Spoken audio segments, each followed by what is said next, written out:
because I'm not being able to be, resonance in my voice, but nevertheless. Okay, so this is the way it's going to start.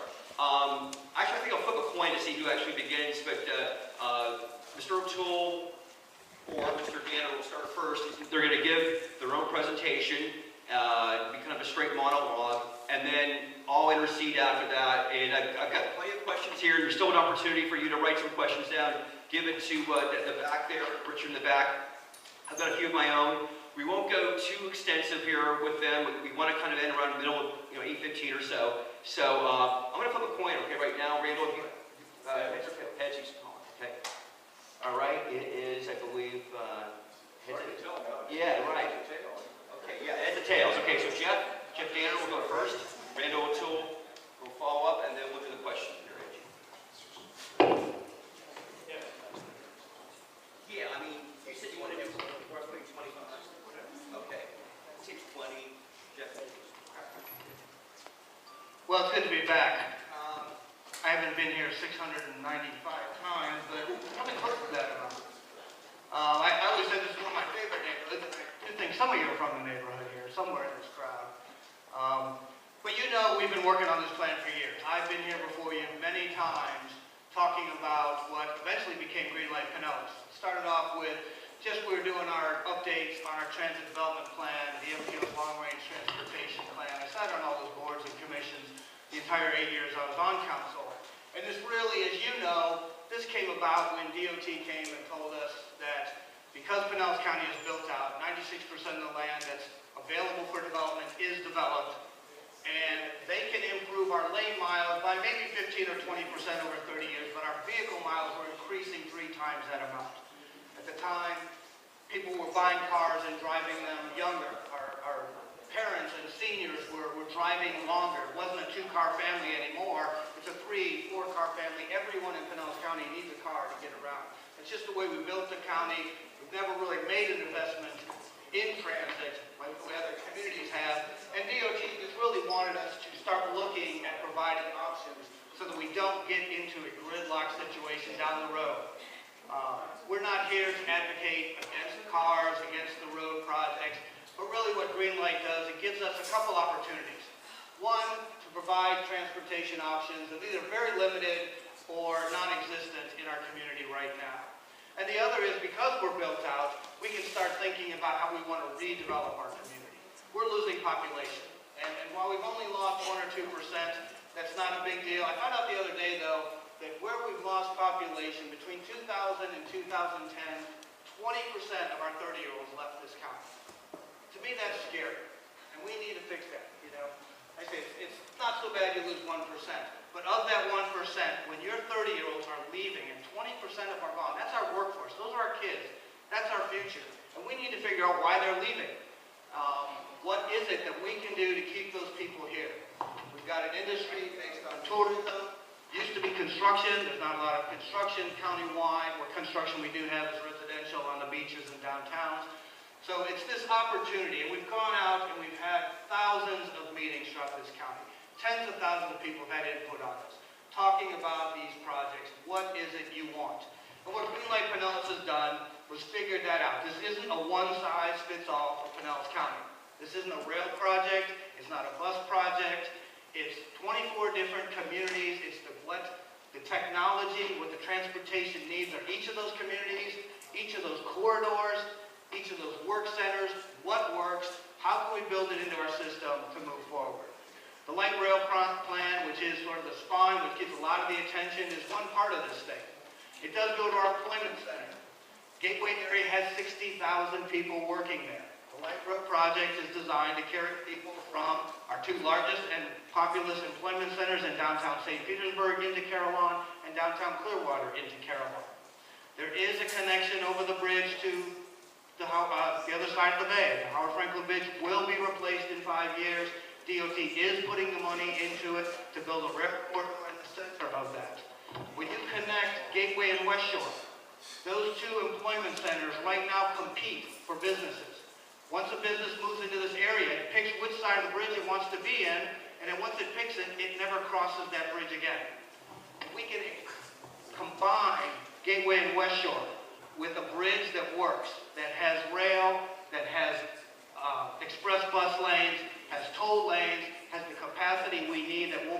parking lot, Gateway and West Shore combined become the largest employment center south of Atlanta. That's where our growth will be. We're not going to build Manhattan. We're not going to bulldoze Disston Heights and put condos up. The growth will be in the Gateway and West Shore area for the Tampa Bay area. And the connections to St. Petersburg and Clearwater total 100,000 jobs on that rail line. We do have the density, we do have the capacity for this project to work. Pinellas County is the most densely populated county in the state, 4,600 people per square mile. Second is Broward with about 1,800, so almost 3 times as more populous as the next largest county. The other elements, though, the bus rapid transit routes, the circulators, the trolleys. Every community has something that works for them.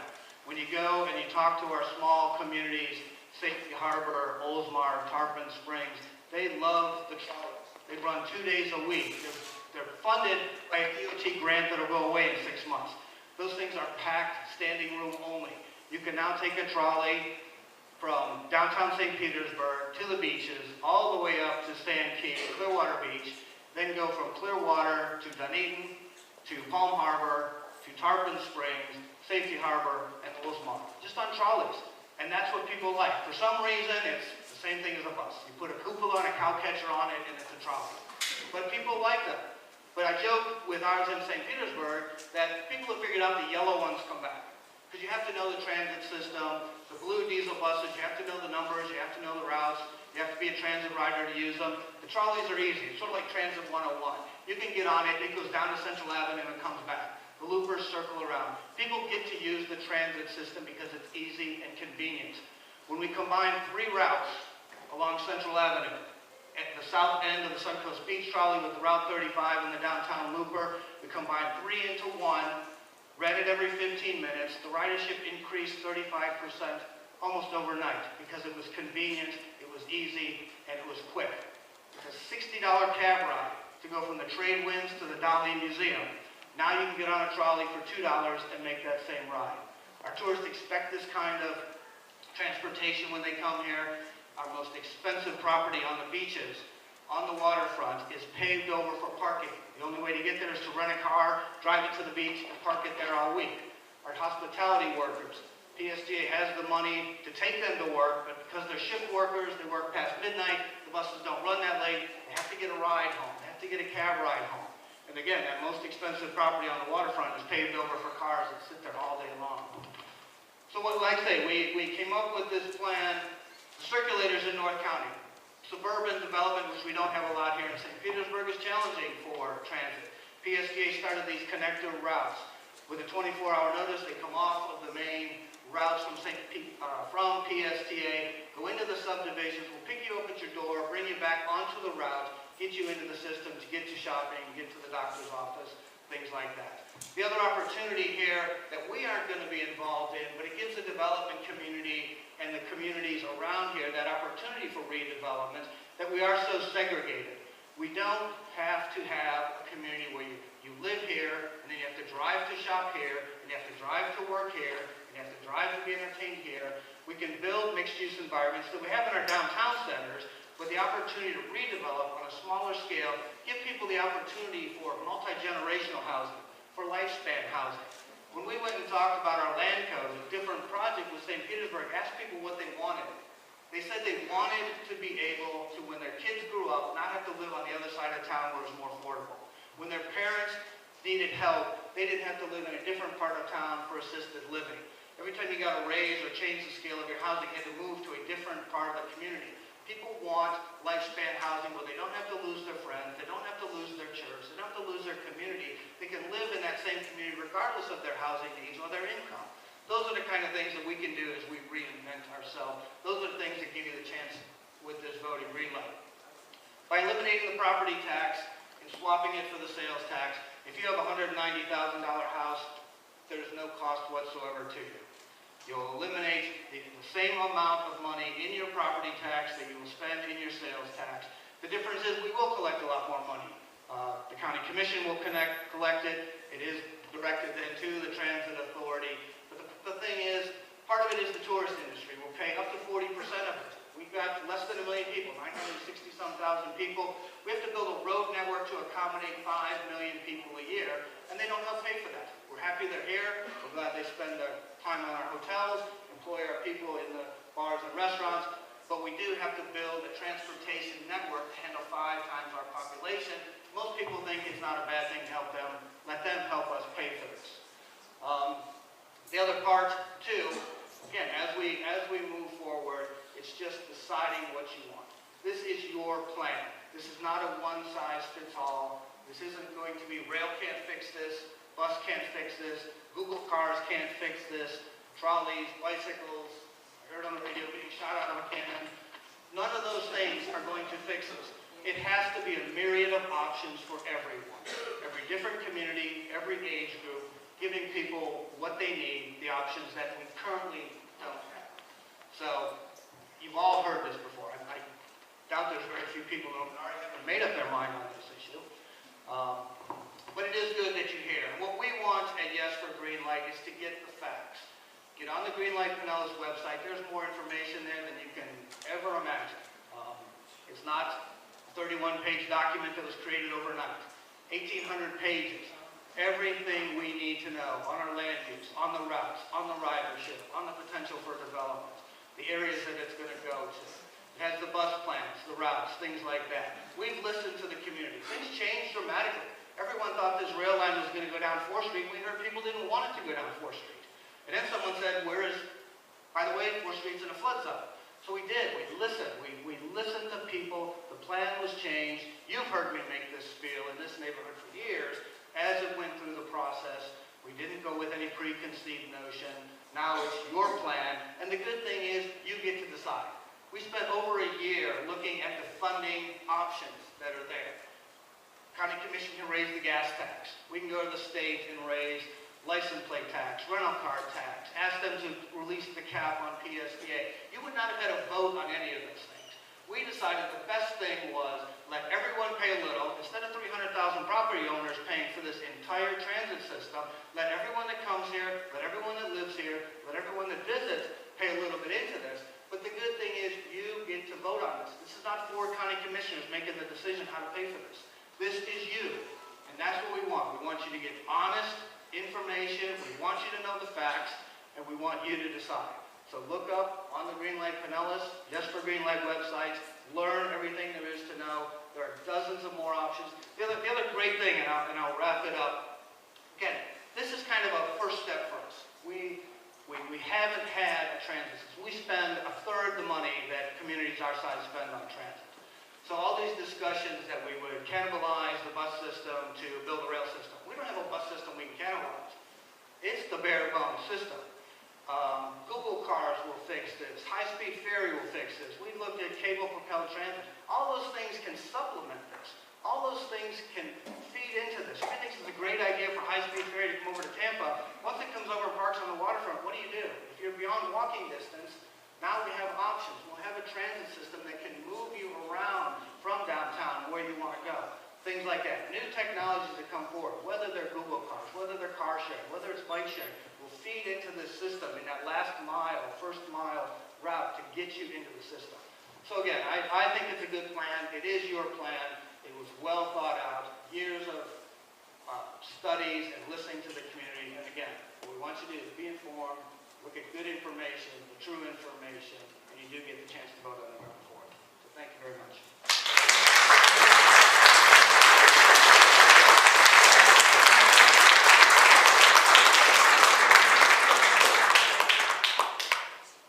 Well, thank you.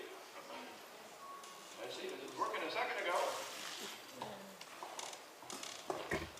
Well, I'm Randal O'Toole. I live in Oregon, but I work for the Cato Institute, which is a Washington, D.C. think tank. I'm the Cato Institute's official rail nut. I love trains. I help restore the steam locomotives. I've got a large website dedicated to trains. I also love cycling. I hate driving. I brought my bicycle with me. I bicycled 31 miles this morning, but I hate driving. So when somebody says, we're going to build a train for you that you can use instead of driving, it sounds like a great idea. The only problem is, light rail is an obsolete, expensive, outdated technology. It's based on 1930s technology. It's really, really expensive. And I'm not sure people can really expensive it is. In order to get this, you're going to have the highest sales tax rate in Florida. They say we're going to swap out the ad valorem tax for the sales tax. But the ad valorem tax is bringing in $132 million. The sales tax is going to bring in the ad valorem tax is bringing in $32 million. The sales tax is going to bring in $148 million. Even if 25% of that is paid by tourists, you still are going to have to pay almost $100 million more a year for the light rail. Now, just to show you how expensive it is, PSTA has 40 bus routes. They spend $57.5 million running those 40 bus routes each year. That's their operating cost. The light rail is going to cost almost $30 million, just one line, plus they're going to have to borrow almost $1 billion for over a 35-year period, and at the prevailing interest rates, that's $46 million a year in repayments for 35 years. So they're going to be spending more on one light rail line than 40 bus lines. And that doesn't even count the amount of other money that you don't pay, federal dollars, and other money that's going to go to pay for this. Now they say the light rail line is going to cost about $1.7 billion, $1.681 billion. But that's in 2011 dollars. Now I don't know about you, but I haven't, I haven't seen any 2011 dollars in about 3 years. In real dollars that you actually have to pay out of your pocket, it's going to be $2.4 million. And then you add that interest on the nearly $1 billion of debt, and you've got a $3 billion project. How much is $3 billion? Well, a stack of $1,000 bills makes a pile about 4 inches high. A stack of $3 billion $1 bills will make a pile more than 200 miles high. That's almost as high as the International Space Station, and if they have to have cost overruns, and almost all of these rail projects have cost overruns, they're going to have to move the orbit of the space station to avoid the pile of dollar bills that you're going to be spending on this. And that's only the beginning, because after 30 years, everything wears out, and it'll have to be rebuilt. They're going to borrow for 35 years, so they won't even be done repaying the cost of construction, and they'll already have to borrow another $1 billion to reconstruct the entire system, or this is what you get. The Washington Metro system was built with federal dollars, local governments paid to operate it, nobody paid to rebuild it, everything started breaking down, and they had a crash a couple years ago that killed 9 people. This system is so expensive. Using their data and using standard formula developed by the Federal Transit Administration, you can sit down and calculate that it would be cheaper to give every single light rail commuter who was previously driving a brand new Toyota Prius every year for the rest of their lives than to build and operate the light rail. Now they say, oh, it'll relieve congestion. We've got all these people coming here. We're going to have a lot of congestion. But the light rail doesn't relieve congestion. It's going to cross streets 41 times. We've seen in other cities where they've built light rail, the light rail line adds $13 million hours of congestion per year. There's going to be 41 crossings of this light rail line, and it's going to add congestion everywhere. Well, they say it's going to save energy, but that's not true either. Right now, PSTA buses use far more energy than driving. The average light rail line uses more energy than a car, but less energy than a light truck. However, light rail has to be supplemented by feeder buses. These feeder buses tend to run fairly empty, and so in many cities, the total energy cost per passenger mile increases when you build light rail. Now, they say, we've got this all planned. We know everything about what we're going to do. But right now, PSTA buses have only 8 passengers on the bus. They're running around practically empty. That's an average over the course of a day. In Honolulu, they run buses with an average of 24 passengers over the course of the day. PSTA can't even fill up buses. Notice a few years ago they had 11 passengers. It's been declining. They can't even run the bus system effectively, and they want your permission to spend $3 billion to build a rail line that goes from where you aren't to where you don't want to go, and they think that's going to make the system better. They say, well, we've got all these people moving here, we need to move a lot of people, but light rail is not the choice, the tool to do it. Light rail can move about 9,000 people an hour, most of them standing uncomfortably. Buses, ordinary buses, can move almost 10,000 people an hour, 2/3 of them seated, and if you want more capacity, get double-decker buses. You can move twice as many people as light rail per hour on ordinary city streets. They say, well, we're just trying to give people choices. Well, I'm all for choice, but I'm also for making sure that people pay the cost of their choices. Helicopters are a great choice. Should we subsidize helicopters? Dirigibles are a choice. Being shot from cannon is a choice. You know, there's a lot of choices out there. The government doesn't need to subsidize every one of them. And I know roads are subsidized, but subsidies to highways average a penny for every passenger mile we drive. Subsidies to transit average 75 cents, and subsidies to rail transit average much more. Now, I'm from Portland, Oregon. I don't live there anymore, but I grew up there, and they built a light rail line there. I don't want to say nobody rides it, but one day a train came into the station in downtown Portland, and it only had one passenger on board. Now, coyotes like to go where they know they can find solitude from people. Now, the truth is, in 1980, before Portland built any light rail, the buses carried 9.9% of commuters to work.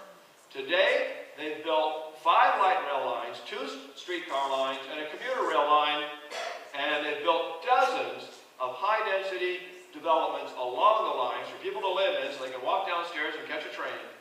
And today, after all that, the percentage of people taking transit to work is all the way up to 7.4%. They've lost 25% of their market share. It's so bad. Between 2005 and 2012, the Portland area gained, the city of Portland gained 50,000 new jobs. How many take transit to work? Less than 100. That's how successful Portland's light rail system is. We're getting people off the transit and into cars. Notice all the people who are driving to work, it doesn't work. San Francisco has built all kinds of rail.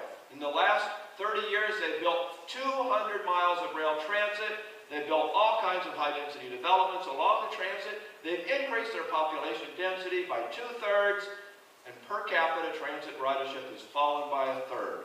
Per capita driving has increased. Light rail, rail transit doesn't work in getting people out of their cars. It works in spending a lot of money, and then you cannibalize your bus system, and you end up losing transit riders. Well, they say light rail is going to generate economic development. Well, Portland built a light rail line in 1986, and they zoned all the land along the line for redevelopment. There was a lot of vacant land. They said we're going to put in high-density, mixed-use, transit-oriented development, and 10 years later, what did they get? They got a lot of vacant land. They admitted they hadn't gotten a single one, not a single new transit-oriented development along the line. So they said, okay, what are we going to do? We're going to have to subsidize it. Since then, they've spent the city of Portland has spent $1.2 billion subsidizing high-density developments on the light rail to get people to ride it, but they aren't riding it anyway. They're still driving, the people who live in these developments. So it's not working in Portland, it's not working in San Francisco, there's no reason why it's going to work here. They say, well, if we build it, it'll encourage growth. That's exactly the opposite of what's true. You see, the cities that have spent the most on transit in the 1990s are the ones that grew the slowest. The cities that grew the fastest are the ones that spent the least. Transit is not a way to generate growth. Transit is a way to impose a high tax burden on people and businesses, and it will keep people away. So why do so many cities want to build it? Well, the answer is that the Congress has created a giant pot of money and told cities, if you build a really expensive system, you'll get a lot of money out of this pot. So the cost of rail transit has grown by staggering amounts. These numbers are all adjusted for inflation. In 1980, 1980, light rail cost $17 million per mile. Today, the average light rail line is $110 million a mile, which is just slightly more than they're proposing here, but you haven't got any cost overruns yet. Some cities are building light rail that costs over $600 million a mile. So they're competing against each other to spend as much as they can to be eligible for those federal dollars. But what about people who need transit? I think it's important to provide transit for people who need transit. But right now, only 3.9% of workers in Pinellas County lack cars. More than 2 out of 3 workers live in households with 2 or more cars. How do the people who lack cars get to work? It turns out 37% of them drive alone. They must borrow the cars. Another 12% carpool. Only 13.5% take transit to work. The transit system here is so bad that even the people who don't have cars don't rely on it. So you need to fix the transit system you've got now, fill up the buses you've got now, before you start thinking about spending $3 billion on a light rail line that goes from where you aren't to where you don't want to go. If you've got congestion, the simple solution is traffic signal coordination. It's cheap, it's easy, it's extremely effective, and it's not being done here. You want better transit? Get better transit buses, offer free Wi-Fi, do all kinds of things to attract people on board. Las Vegas has the most effective transit system in the country. They've doubled the number of people riding it. They've doubled transit's market share, and they did it exclusively with buses, no trains. Now, people have mentioned the Google car. In the long run, self-driving cars are going to be on the market by 2020, and the benefits are going to be enormous. We're going to eliminate congestion because we're going to triple road capacities. We're going to have universal mobility because you don't have to have a driver's license to operate a driverless car.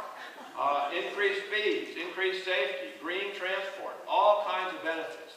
Google is even experimenting with a car that doesn't have a steering wheel, brake pedals, or accelerator pedals. So, and they say that they're going to have these cars on the market soon after 2020. People use these cars. They're going to give 100 of these cars out. They're licensed in California, and people who use these cars are going to be young people. He's blind. It doesn't matter. Shameless self-promotion. I've got a book out that discusses all of these subjects. It's called Gridlock. I've got a few copies here if anybody's interested. But if you're not, you can go to the Cato.org website and download any of the 24 papers I've written on these subjects to see for yourself just how inefficient light rail is. Thank you very much.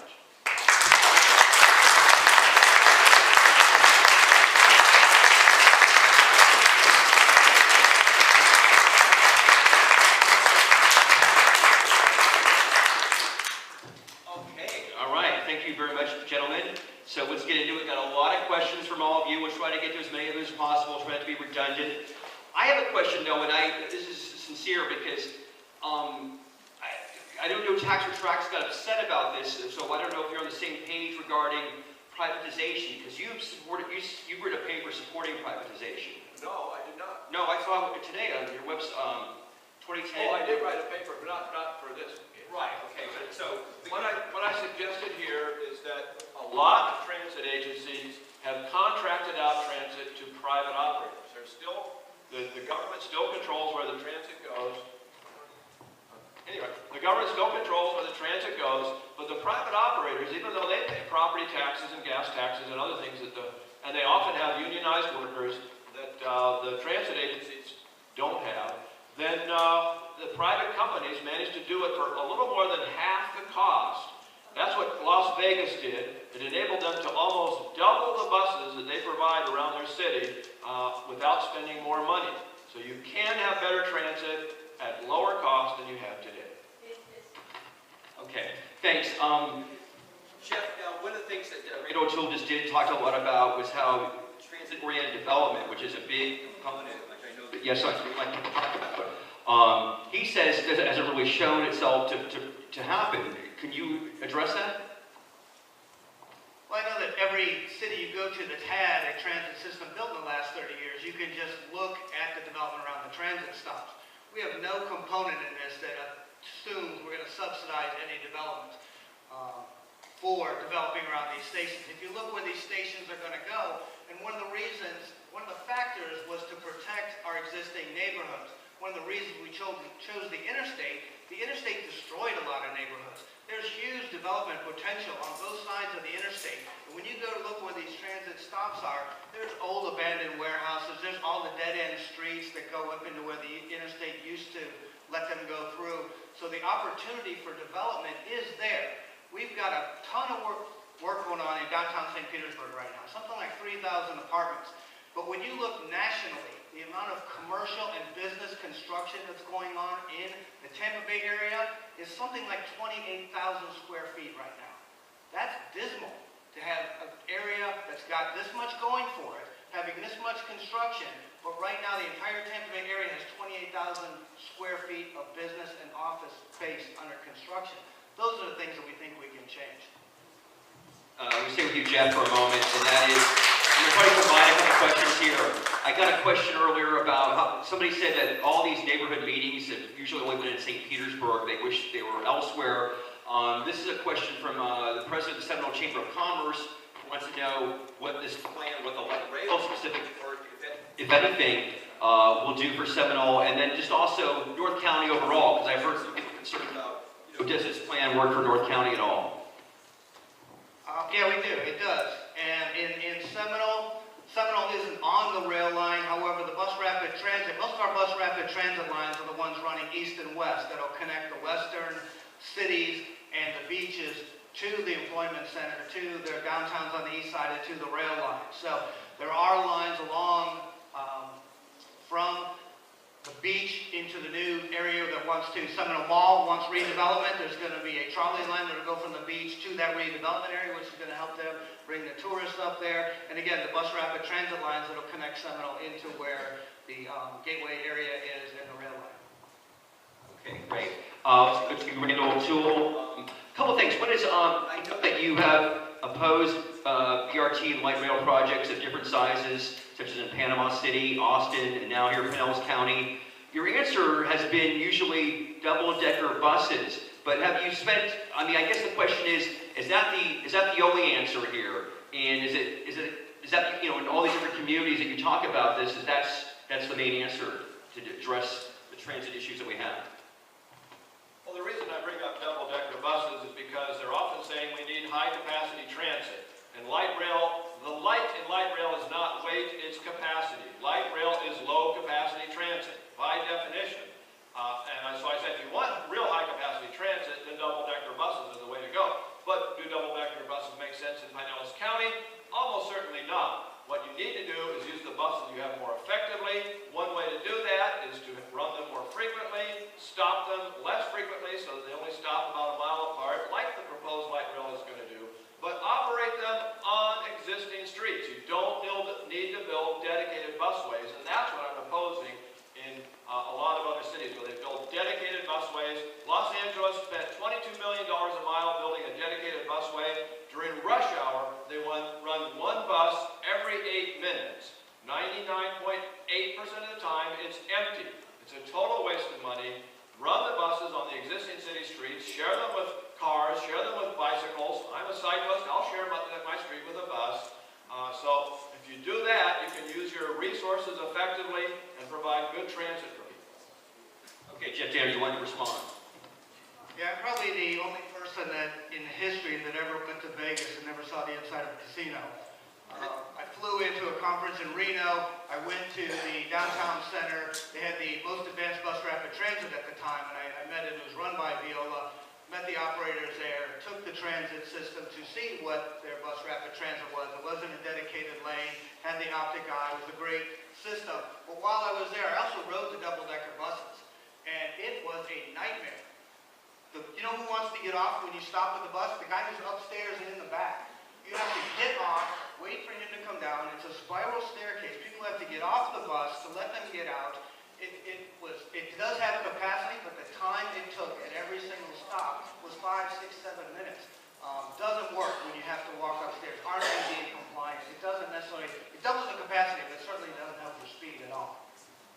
Okay, Jeff, I'm going to have a couple, we have actually a little more questions for the asking some information about Greenlight, so I'll try to distribute the questions back and forth between the two of you, but these will be for you. Why not just raise the tax half a penny and expand the bus system only? We looked at that, and really what we heard from people was, do you want to make an investment in transportation? And the answer was yes. And when you asked, do you want it to be a penny for light rail bus or a half penny, we got the response was that people wanted the premium transit. They wanted those connections, and that bus only wasn't the answer that they felt. So that's why we did it. The other thing we did look at, again, was not just the transit, but the redevelopment. And what we found in city after city was that bus rapid transit is a great component, but nobody builds a multi-million-dollar project and moves their business to be on a bus line. The good thing about buses is they're flexible. The bad thing about buses is they're flexible. They can leave. The board, the transit agency can move it next month. The bad thing about rail is it's inflexible. The good thing about rail is it's flexible. It's not flexible. Once you literally nail the track down and you know people are going to come here, that's where the development comes. Oh, sure. You've raised this a couple times, but I've been to city after city. I can almost never find a development that's along the rail line that didn't receive its own subsidy. You can go to Dallas, you can go to Denver, you can go to San Jose, you can go to Seattle, you can go to Portland, you can go anywhere where they built light rail and they've got development along the light rail, and you go to the city's tax increment finance agency site, and they've given tens of millions, sometimes hundreds of millions of dollars of tax increment finance subsidies to the developers along the rail line. If you're off the rail line and they give the subsidies, they'll build it too. If you build the rail line and you don't get the subsidies, you don't get the development. It's the subsidies, which means you're going to have to pay twice. You're going to subsidize the trains, then you're going to subsidize the development. Okay, back to you, Randall. Definitely we have a problem with air quality here in the Tampa Bay area. An audience member asks, what's your solution toward air pollution caused by our car emissions? Cars are getting cleaner and cleaner and cleaner. The average new car on the road today produces less than 1% as much pollution as a new car in 1970. The average of all cars on the road today produce 8% as much pollution as 1970, and they're getting cleaner all the time. The pollution problem is going away. However, you build a light rail line, you run it with electricity. What powers the electricity? Burning coal, burning fossil fuels. That produces pollution. No. Oh, Florida gets all of its electricity from renewable sources? No. Natural gas. That's a fossil fuel. You burn natural gas, you get pollution. Okay, well,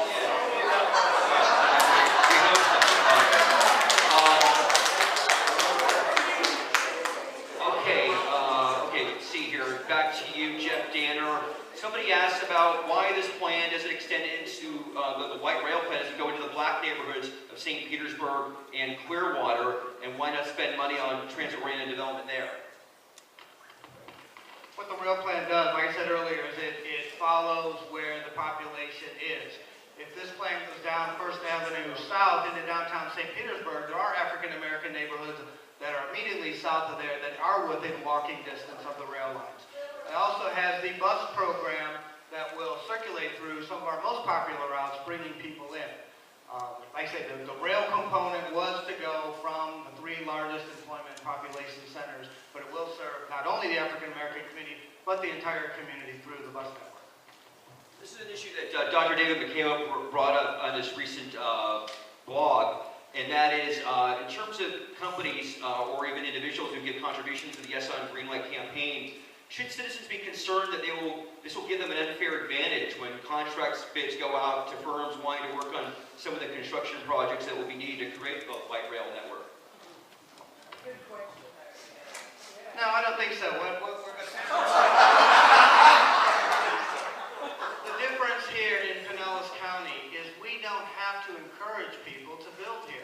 We've got the construction going on. There is no land. We're not going to have to give subsidies to people that want to build here. We've just got to find a way to move the people around and make it efficient. There is no land, there is no competition for green space, so there is no need to give subsidies. There's no plan whatsoever to give anybody a subsidy to build anywhere near a rail line or anywhere in Pinellas County other than the ones that already exist. We do have enterprise zones. We do have transportation impact fee zones that are in the downtown cores, but there's no plan whatsoever to expand any of those to accommodate rail construction. Randal O'Toole, response. We're talking about $1.7 billion of construction, actually $2.4 billion plus cost overruns. We're talking about $1 billion of loans. Are any banks donating to the Greenlight campaign? Are any construction companies donating? Are any rail car manufacturers donating?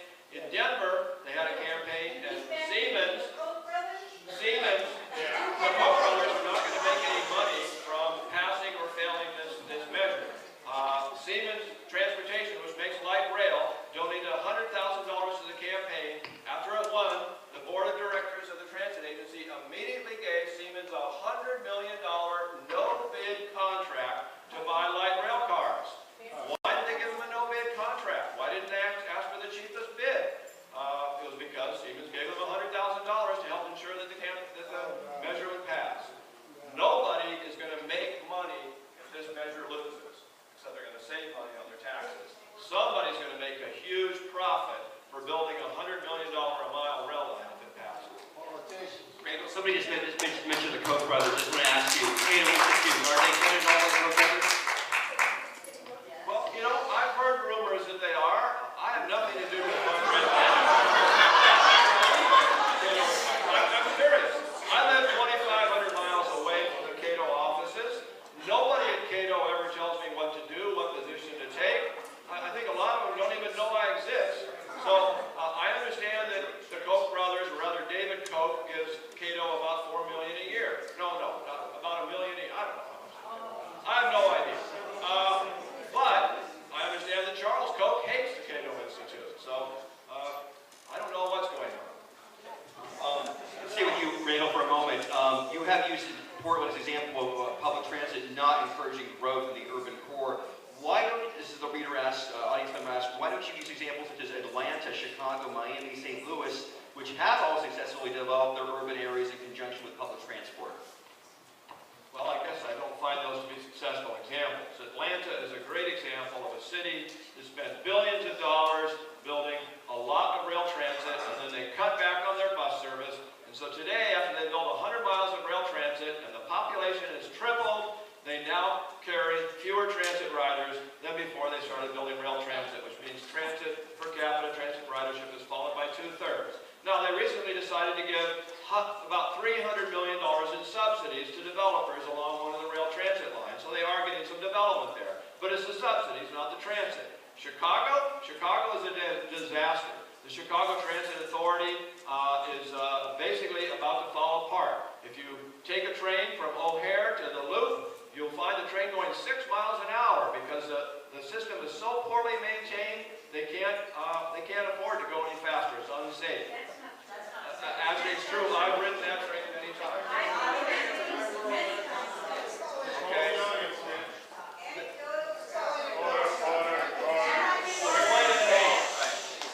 The point is, in city after city across the country, the spending on transit reduces growth. Cities that don't spend on transit grow faster. The fastest growing city in the Midwest is Indianapolis. They are not spending on transit. You can laugh. Look at the data. Ladies and gentlemen, please be polite to the speakers. Hold the noise down. Thank you. Thank you. Okay, let's go back to Jeff Danner. PSTA assumes that they'll get half the cost of the train from state and federal grants. What happens if either or both of those grants are not funded or funded to the level that you're hoping for? The exact same thing when we don't get the money for roads. We plan on our road network, our bus network, assuming we'll get grants. We've had the FTA down here look at this plan. When the grants are available, you accelerate the projects. When the ARRA, the stimulus money came through, we advanced all our road projects because grant money was available. We were ready to take it. When the money scales back, our 5-year work program becomes a 7-year work program. That's exactly what we do with our roads. The same thing will happen with the rail. One of the things we are doing now, we're the only community that is assuming 50% of the money will come locally.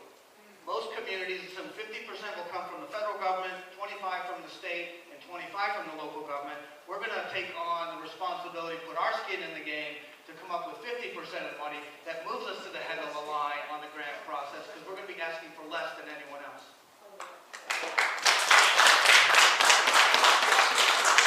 Okay, Jeff, let's go back to you. Audience member wants to know, has tax money been used to promote this campaign?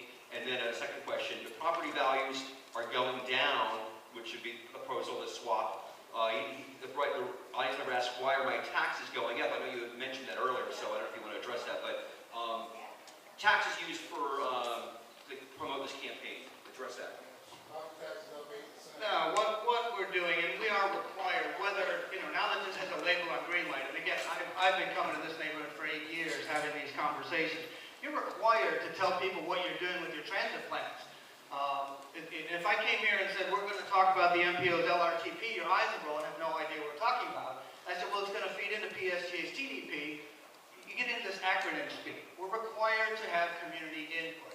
So PSGA, the MPO, GBARDA, they've all been here. They've all been telling you their plans. They have to publicize their meetings. They have to get your input. They have to do those things. Now this is a campaign. PSGA has done an educational component that's been handed off to the campaign to the advocacy role. What was the second question? It was about, I'm sorry, what was it? Just property values are going down. Why are my taxes going up? I'm not sure property values are going down. Swap, I guess we're addressing here. Yeah, I mean. Well, like I said earlier, what it is if your house is worth $190, this swap will be a break-even. Some people will pay a little more, some will pay a little less, depending on your income and your property value. But that's why we went with this. It affects each home, every single person. Whether you use the transit system or not, whether you have a business, whether your kids use it, it will affect you as a property owner. Gives you that option. Look at your tax bill, look at the transit authority line, look at your income on what you would spend with an additional penny, and you can make that decision yourself. I know, Randal O'Toole, that you mentioned, you were talking about the double-decker buses, and you said maybe it's not appropriate here for Pinellas County, but I guess is the thrust, I believe it is, please inform me if I'm wrong, about what certainly No Tax for Tracks believes in, is that the bus system, because we hear criticism, and you mentioned this in your visual display, that there's not enough people these days even taking the bus here in Pinellas. So, but you're still talking about enhancing bus service? I mean, what is the alternative to what, Greenlight's talking about here? Well, your buses are some of the most poorly managed in the country. You only have 8 passengers on the bus on average over the course of the day. I doubt that any buses are very full even during the rush hour. So you're spending too much on buses. I don't live here, you're right, but I can read data. The data show that Honolulu runs their buses 3 times as full as you do. Los Angeles is almost 3 times as full. So your buses are poorly managed. There are a lot of things you can do to improve management. One way is simply to have the buses stop less frequently so that people can get to where they're going faster. In fact, transit riders are sensitive to frequencies and speeds. My specific proposal was to contract out services, take the savings and use it to run bus rapid transit on existing streets so you can run more frequently, on faster speeds, in a lot of different routes. For the amount of money you can save, you could do that probably on 10 or 12 different routes rather than just one route that requires a gigantic tax increase.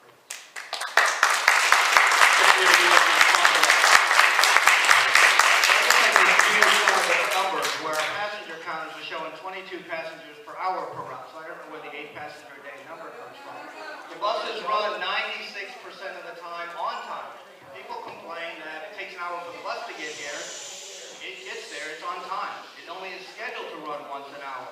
So it's difficult when we have this small investment in this system. And then again, the question is, so you stop less, it just means you have to walk further. So you either walk longer, which takes time, or the bus stops more often, which takes time. Okay, do you want to respond back to that, or would be the opportunity? Well, the advantage of running buses is that you can take a bus from point A to point B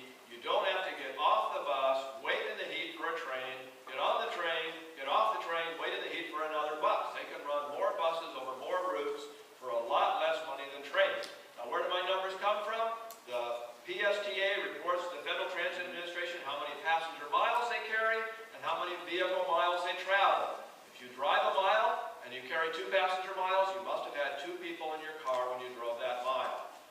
When you calculate it out, they carry 8 times as many passenger miles as they drive vehicle miles, so they have 8 passengers a bus. He says 26 board per hour. That's a different measure. If they don't stay on the bus the whole hour, then that doesn't count as a passenger mile.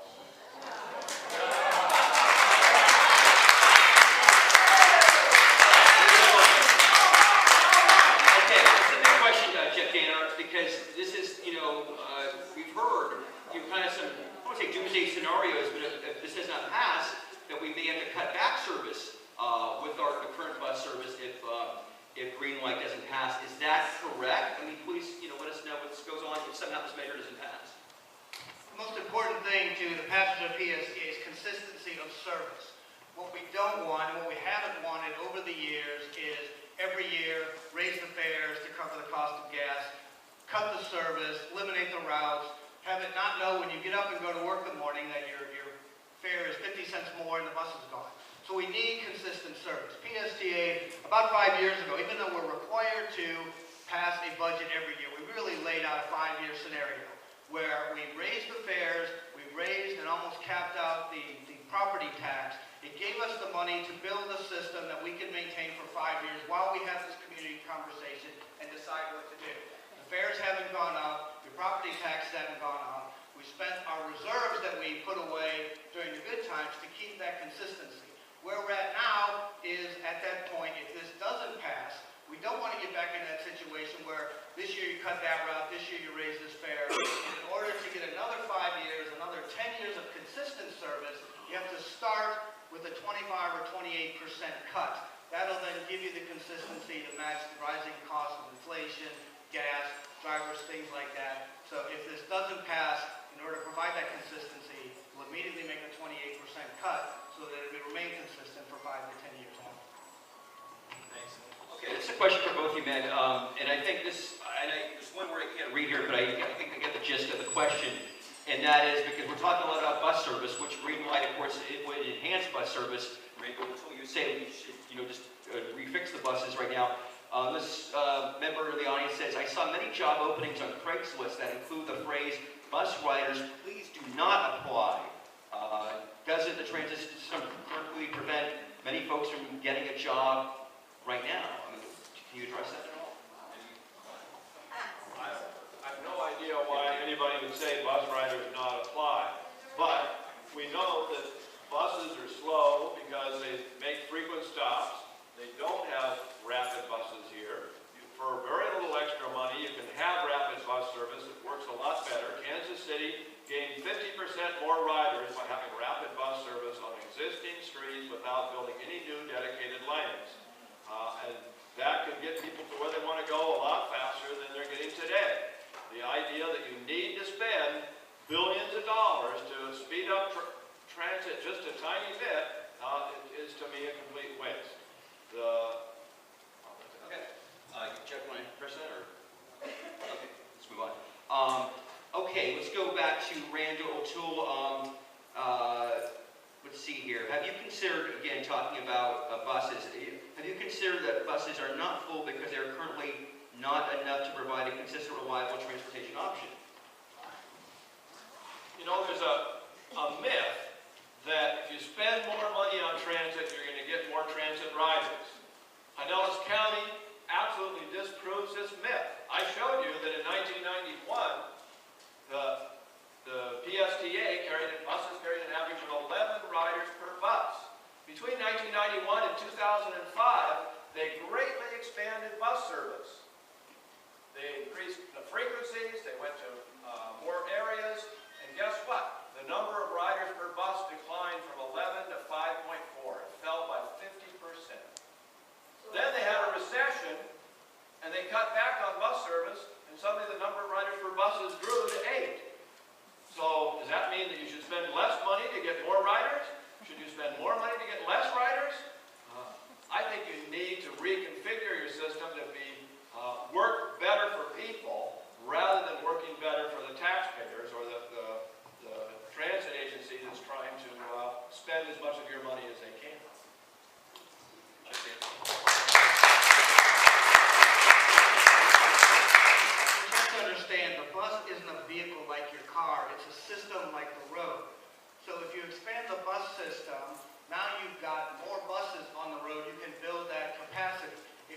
improve the bus system, the same people that have to use it are more people on those same buses. It's kind of like the chart we've seen with the no tax for tracks people showing that 6 or 7 of the buses carry 60% of the people, and we should eliminate the rest. Those buses are the ones that go from the neighborhoods to feed the higher routes. They are less productive, but they're bringing people from the neighborhoods onto the corridors. It would be the same as saying the interstate gets 160,000 cars a day. That's our model. Fifth Avenue North only gets 25,000 cars a day. Let's shut Fifth Avenue North down. It feeds the interstate. You're not counting the count. It's part of a system. It can't be viewed as a single vehicle that does a function. It's part of a system. You haven't seen Mr. O'Toole has written an analysis of the PSTA plan. It's available online, and somebody, Randal O'Toole, has an issue with that, I guess. He says, you cite a couple of sources in your white paper to support your opinion. One is the Transportation Energy Data Bank, I believe. Data book, excuse me. The numbers in your paper do not match up with the data book. Another study you cite is a slideshow. Now, the study, please explain how your white paper does not use peer-reviewed sources to support its claims. Well, I'm not all that impressed with peer-reviewed sources since people have proven have submitted nonsense papers to peer-reviewed journals and gotten them published. So peer review isn't the issue. The issue is, are my data valid? And almost all my data come from the Census Bureau, the Department of Transportation, or the Department of Energy, or the PSTA. And if those data sources aren't valid, then there are mistakes in my report, and I apologize for those mistakes. But I would look to the people who generated those data, the Census Bureau, the Department of Transportation, and PSTA, rather than to me to criticize for the invalidity of the data. Mr. O'Toole has been bringing up the last couple of days. He's been in town, and I don't know if you've had a chance to understand and hear the criticism, but the issue, I should say. He says the Greenlight financial analysis by Ernst & Young indicates a capital cost of $2.493 billion for the train. Also mentions a $1 billion TIFIA loan. Why is the appropriate interest cost of $700 million over 35 years not shown in the cost? Yeah, interest cost, excuse me. Why is that $700 million over 35 years not shown in the cost of the train? Can you address that? Say that again? Yeah, sure. You've talked about this. Maybe you can go ahead and mention this. Well, the financial assessment says that they're going to have to borrow $978 million to run the train. And they're going to borrow most of it using a federal fund called TIFIA. You can go to the TIFIA website online. It says the current interest rate is 3.17%. They want to borrow over 35 years. You can use a mortgage calculator. At 3.17%, the total interest they're going to pay is about $630 million. If the rate goes up, they're going to pay more. If it goes up to 3.4%, they're going to pay $700 million. They never mention that in any of their plans. They never mention it in the analyses. That's interest that you are going to pay on top of the construction cost, on top of the operating cost, and it's going to be a heavy burden to the community. I read the paper earlier today. I didn't know the specifics of that particular question, but certainly with the Ernst & Young, it did speak of phasing it, of the cost of the bonding and the issues, and how this would go over the 30-year period, so 35. How the buses would be phased, how the rail cars would be replaced. So I'm really not sure what specific detail that is. Let's move on. Jeff, let's stay with you here. Technical question. Will the tracks for the light rail be elevated? Those are decisions that will be made as what the next part is, the environmental impact study.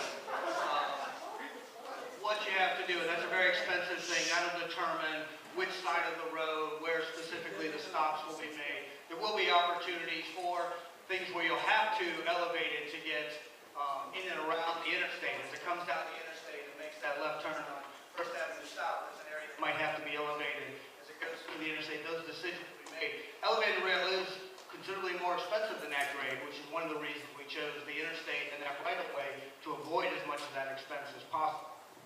I did want to, on that issue, because it comes up a lot that we should elevate it over the intersections.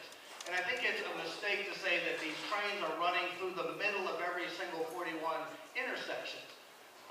Typically, your rail is going to run, say, on the right side of East Bay Drive. So when it comes to Belcher, it's not going to disrupt 16 or 18 movements of that Belcher interstate. It's going to be on the right side of the road. It'll pass over Belcher, won't touch Almerton or East Bay, and will be synchronized with the lights so that it won't have to be elevated. It'll be a red light anyway. The rail will only cross Belcher. It won't be in the middle. It won't disrupt 16 operations at that intersection. Stay for a second. Also, I think you might have mentioned this earlier, but just who was all involved, different agencies? I know you mentioned the community, but who else truly for the 16 route network that we have right now? Who put that together? Who helped put that together? We came up with that. I sat on Chief Part of the 7-County Tampa Bay Area Regional Transit Authority, and they asked me, what is Pinellas County's priority? Any other county I go to, I know what their #1 priority is. When I go to Pinellas, I get 7, 8, 10 different answers. I didn't know that answer. So we put together a workshop or a transit forum and invited all of the elected officials in Pinellas County that are involved with transit and land use. I was going to have it at City Hall, and I found out there's 38 elected officials that sit on the MPO, PSTA, Chivarda, Pinellas Planning Council, the County Commission. So we had to rent a hall and had it. And really what we decided was 38 officials is probably too many to make that kind of decision in the first place. We did combine the MPO and the PPC and reduce that number as a result of that. But we did create our advisory committee, which was 2 members of each of those organizations, 2 of the MPO, 2 of PSTA, 2 Chivarda, and 2 of the County Commission. We also invited 2 members of Hillsborough, 1 from the MPO and 1 from Hart, to participate in this project. When we did that, both the federal and state departments, the FTA and FDOT, said, you guys figured it out. This is the way to do it. Get everyone at the table. MPO is a planning agency, PSTA is an implementing agency, Chivarda is a regional agency. You're all at the table, you're all making the decisions. We shared in the cost, we shared in the staff time, we shared in the outreach to the community. So everyone was involved, which is how we got the comprehensive plan we did. Okay, great. I think that's all the major questions I have here.